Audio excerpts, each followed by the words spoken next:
신경계통의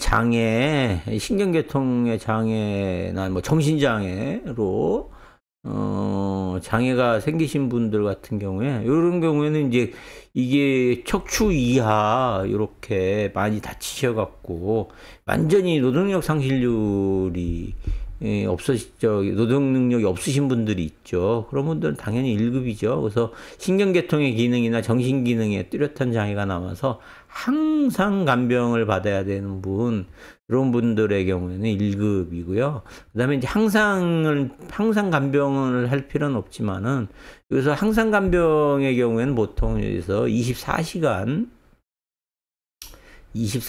간병을 요하는 경우에요. 그래서 이런 분들은 2시간에 한 번씩, 4시간에 한 번씩 이렇게 욕창 방지를 위해서 이렇게 막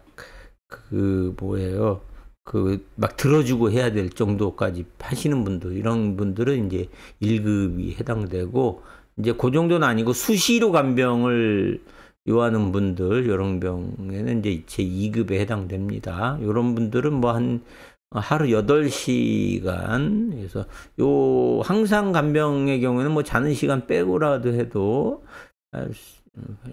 16에서 뭐 16에서 24시간인데, 수시로 간병을 받아야 하는 사람은 한 8시간 정도, 하루 8시간 정도 필요하신 분들. 그 다음에 이제 3급, 이제 간병까지는, 수시 간병까지는 아니더라도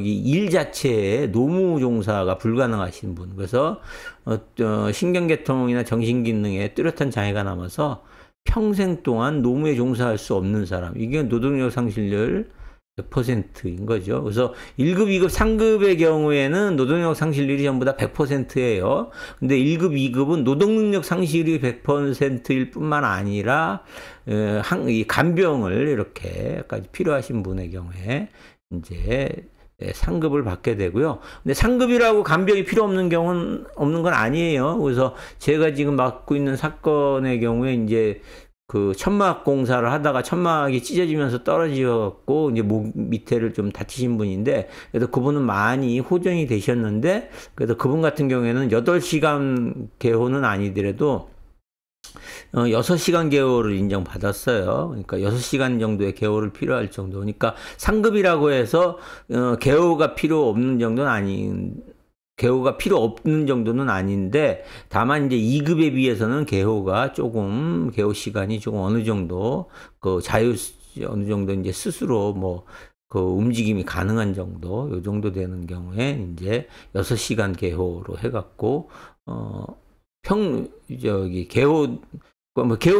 개호 자체가 필요 없을 정도도 있긴 하죠. 그런데 어쨌든 이 상급의 기준은 노무에 종사할 수 없는 경우, 이런 경우는 상급이 되고요.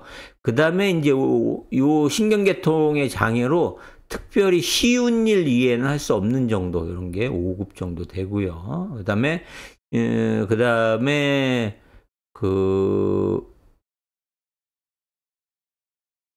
특별히 쉬운 일, 7급하고 차이는 쉬운 일. 요거는 이제 이게 추상적이라 어쩔 수 없습니다. 그래서 5급의 경우에는 특별히 쉬운 일이고, 말 그대로 특별히 쉬운 일이라는 게 있겠어요. 근데 7급의 경우에는 말 그대로 쉬운 일 외에는 하지 못하는 경우.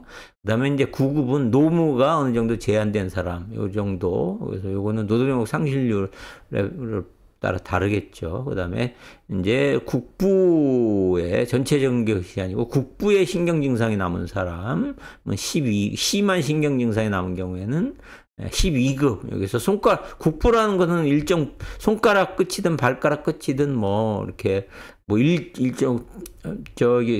주로 이제 손가락 끝이나 손가락이나 발가락에 이제 이렇게 신경 증상이 이렇게 많이 생기겠죠.